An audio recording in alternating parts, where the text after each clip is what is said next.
You're watching the Hallowed Chambers. I am TJ Su Adeoye.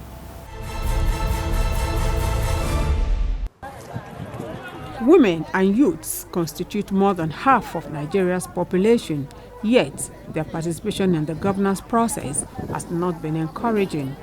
Persons with disabilities are also not left out of the quest for inclusion. Hereby unveil the reports, the glory of Allah. This development prompted a research into inclusive practices of political parties at the just concluded general election in Nigeria by NEEDS.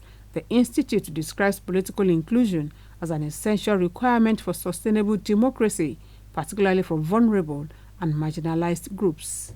Some of the recommendations arising from this study outline constructive actions that can be taken by political parties beyond mere rhetorics. In this regard, the Institute is partnering with the Inter-Party Advisory Council, IPAC, to advance inclusive practices and outcome in political party processes. Other speakers acknowledged the growing recognition that democracy is more likely to develop and endure when all segments of the society are free to participate and influence political outcomes. To become more competitive, parties can make room for diverse voices within their organizations and practice more inclusive policy making and decision making.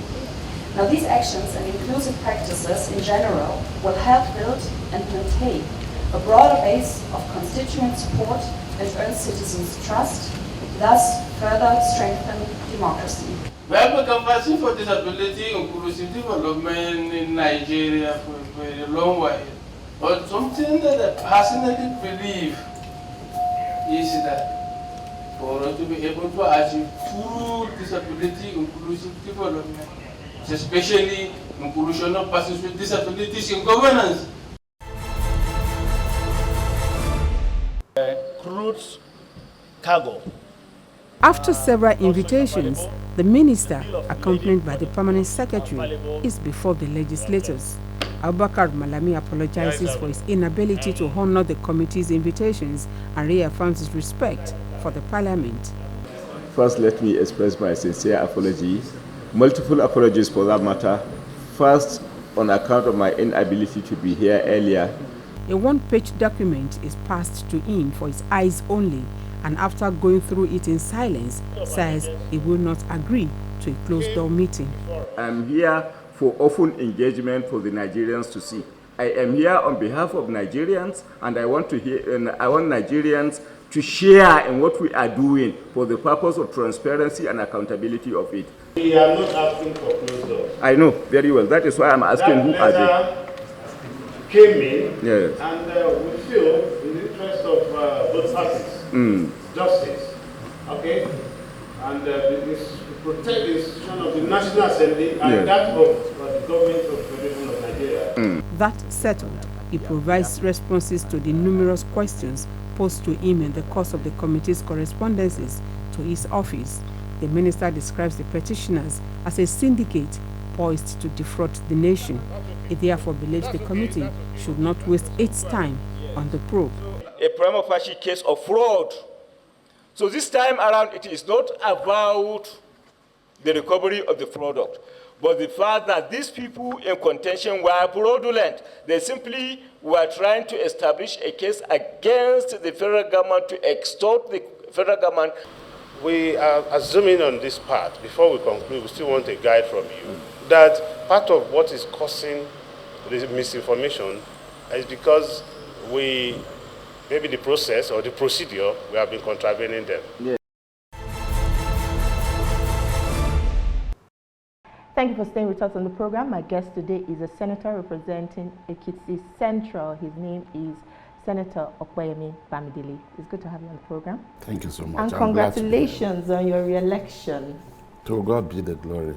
Let's begin our talks from there. How do you rate the just concluded 2023 general elections? Did it meet up to expectations? And how would you say the protest, how would you rate the protest that greeted the outcome of the elections?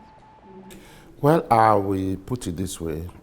We thank God that the elections held because there were a lot of predictions from different quarters that there wasn't even going to be an election at all.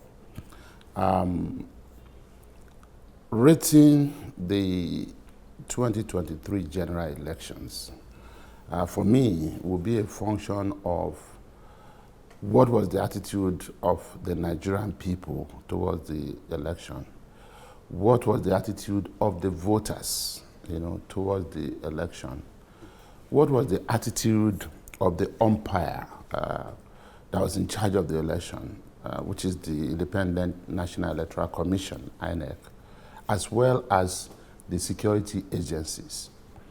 If you look at it from all of these perspectives, you see that there was significant improvement in the electoral process, because election is a process, from the notice going out from INEC itself to the various political parties organizing their primaries to choose who the candidates and flag bearers of the parties will be in the general election, to the campaign, and of course the election itself, and the post-election approach, which will include even the involvement of the judicial arm of government via the Election Petition Tribunal, and then of course up to the Court of Appeal, as well as even the Supreme Court in specific cases, that would have arisen pre-election. If you take all of these together, you see that there was significant improvement. And part of what informed that improvement was the Electoral Act of 2022, which was a new bill that was made by the National Assembly and passed into law by the President. A lot of issues were addressed, in that new electoral law. And that even included issues concerning how even the judiciary will have to handle protests or petitions arising from election or from the party primaries. Issues like the computation of dates, were specifically addressed in the new law. So there was less confusion as to how much time does an aspirant or a candidate or a political party have before you can protest. And if anybody files a petition against you, how much time do you have within which you have to respond, and all that. So a lot of those issues were resolved. And then electoral offenses were created and defined very accurately in such a way that no one will be in doubt as to what the law will have to sanction, as regards political parties and as regards their candidates, as regards even members of political parties and how campaigns must be run, devoid of, hate approach, hate attitude, hate speeches, devoid of violence, and what will be the implication of violence, at an election venue. What will be the implication of an overvoting? When you match the number of ballot papers with the number of voters accredited. So a lot of issues were addressed in the new law. But in spite of all of this, can we say we have attained a perfect situation, with respect to our electoral process? My answer would be no. It is still work in progress, but there has been a significant improvement on what used to be the order of the day. Well, you've spoken very highly of INEC's performance during the election, but how come we saw a lot of protests? Because that is one key factor that a lot of people still talk about. Why a lot of protests? Since some people say this election is the best, or seems to be the best the country has had in its democratic history, but it was greeted with a lot of protests. Why do you say that is? Well, I guess that's why I talked about the attitude of the people, the attitude of the voters themselves, and the attitude of Nigeria. Well, to begin with, what is the population, of Nigeria compared to the population of the number of registered voters? Even at that, what is the population of the registered voters compared with the population of those who actually voted. If you look at this, you see that there was significant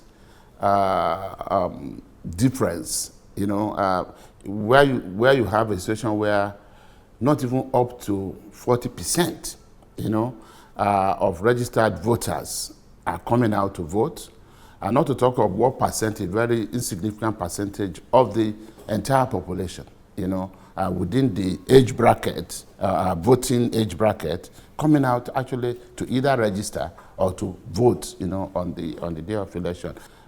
Every contestant, every political party sponsoring candidates for election, every voter is entitled, is at liberty to protest results that they feel are at variance. But you see, the law also envisaged that. That's why the law set standards. And the issue for me will not be for a candidate saying, oh, I was rigged out, like some of our presidential candidates said. No, that's not the issue. If you are saying you were rigged out, be specific about how you were rigged out. Was it that your supporters were not allowed to vote? Was it that they got to the accreditation center, and the beaver machines did not work at all, and all day it wasn't possible for them to vote? Was it that the number of ballot papers that were counted at the end of the day, was more than the number of people who were actually accredited? And there was a radical departure from what used to be the order of the day. Before, INEC will ask you to come at 8 a.m. They will probably accredit voters between 8 a.m. and 12 noon. And they will tell you, oh, by 12 noon, we are going to start voting. So people would have come in the morning, they would have been accredited, they would be there, just wasting away, in the sun, up until the time the INEC will say, yes, now come and line up and vote. But with the new electoral process and with the new electoral law, you were to come to the polling center, get accredited, and just as you are being accredited, your ballot papers are handed over to you. And then you can go into the booth and cast your vote and leave the venue. Or choose to stay. Like some candidates will say, oh, please, when you vote, don't leave. Stay there, to protect your vote. And almost immediately, it's time, to count. Everybody is still there. They do the counting. All parties are there with their agents. And security agencies are represented, in addition to INEC. Observers are there also witnessing what is going on. And they do the counting. And it's done openly. What we voted for in the National Assembly when we were amending the electoral bill, by repealing the electoral bill, was not transmission of results. Yeah, because that has. And I guess a lot of people did not understand that. Yeah. Those who understood but wanted to be mischievous about it, created the impression that we had voted for transmission.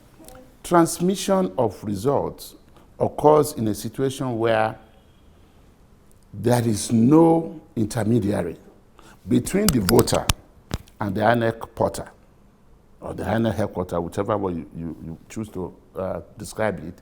You go in, you get accredited, they give you your ballot papers, you vote. And as you are voting, the results of your vote is being reflected on the portal. If 50 people have voted, you see 50 votes.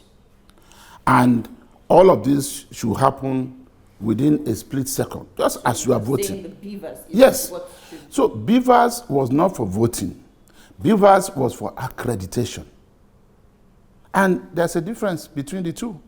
Now we see that the 9th National Assembly is winding down, and there seems to be a low turnover of lawmakers. A lot of lawmakers did not make it back to the 10th Assembly.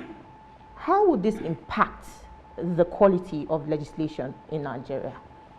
Our democracy, I would say, is still nascent. But we are progressing, we are developing. For a democracy that is nascent, all manners of things will have to be in place. But part of what you will need to grow a democracy is having the right legal framework. And that's why we have tried to put in place some legislative fireworks. And I'm sure even the electoral law itself is still work in progress. As we go back to the 10th National Assembly, by the grace of God, a lot of amendments will still have to be proposed. So because we have seen, having used it to conduct an election, now general election, we have seen that there are areas that we still need, to improve on, to further ensure the growth of our democracy. As to the high turnover, it was a high turnover in the legislature, where you have almost over 70%, of elected legislators not being allowed to come back. Some lost in the process of their party primaries. Some lost, in the general election. Again, I'll put it this way: it's not a strange peculiarity of Nigeria, of the Nigerian democracy. It's part of the things that happen in a growing democracy. And if people continue to make reference to democracies like that of the United States of America, for instance, where they will tell you a senator had been in office for over 30 years, a member of Congress had been there in the House of Reps in the US for close to 40 years. Those things happen. But we're talking of a democracy that is almost 400 years old. We're talking of a society that is so technology savvy, to the extent that the votes of the people would always count. All right, we'll take a short breather now. Don't go anywhere. We'll be right back. The National Assembly is a busy place. As the bastion of democracy, it is a place where bills are presented, motions debated, laws made, and the yearnings of the people are laid bare. Come with us as we take you through the workings of the National Assembly. We take you through plenary, committee meetings, and probes, all to ensure smooth working of the democratic process.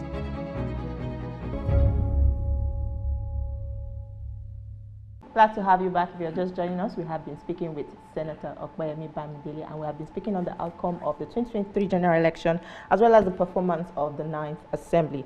Now, moving forward, now we know that there's a lot of lobbying going on, and the contest for the office of the leadership of the National Assembly is what is taking over the public space. We have seen a lot of people declare interest in running for the seat of the Senate presidency, as well as the Speaker, and expecting that you are also a ranking member in the Senate, in fact, in the entire National Assembly. One would have expected that you should have thrown your hat in the ring by now. Are we going to see that in the coming days? Well, thank you so much. It's an interesting moment for all of us, and it couldn't have been otherwise.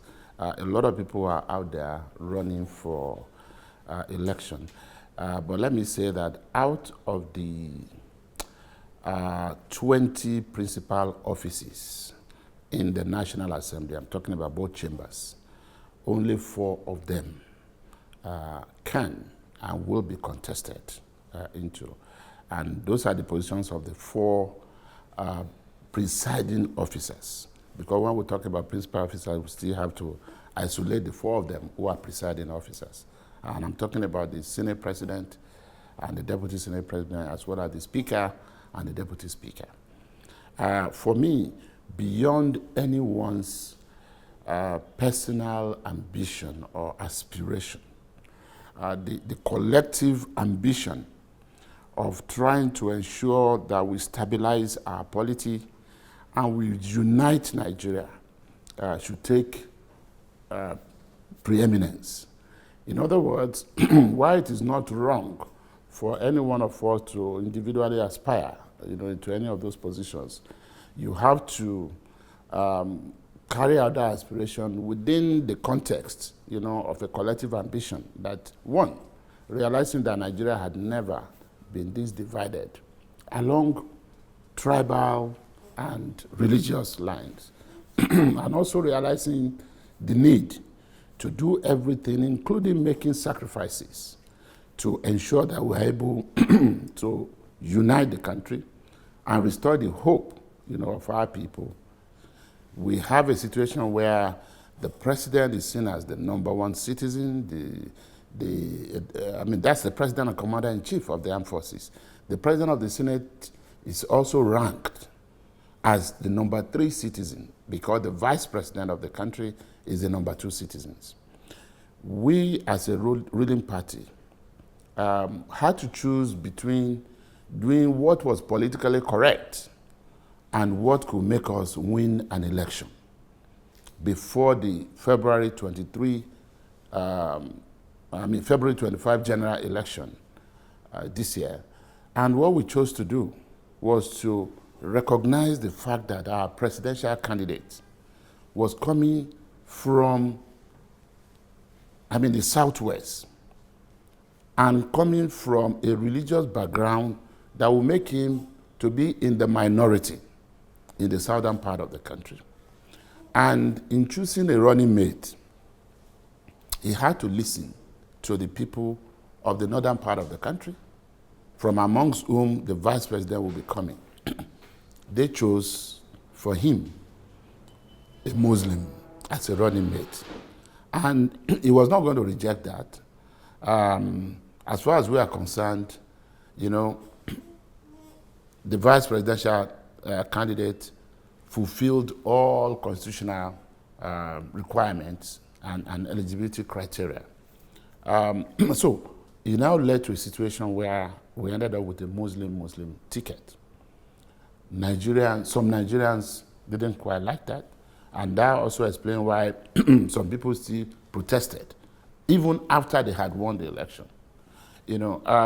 So if that is how we got to where we are, going further, as a ruling party and as a ruling class, we cannot pretend that, the parliament is just another arm of government. It has something to do with the executive. But we have to take note of the constitutional provision and the ranking. That brings me to my next question. Yes. Your party seems very interested in picking who becomes the next Senate president as well as the speaker. Shouldn't the lawmakers be the ones to determine, or should be allowed to, determine who leads them? Well, the question is, who are the party? Who are the lawmakers? The lawmakers are leaders.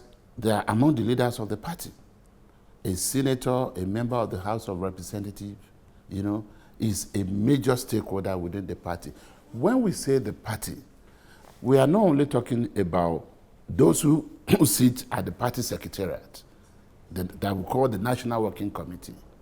You are talking of those who sit at the party secretariat, the party bureaucrats who run the party.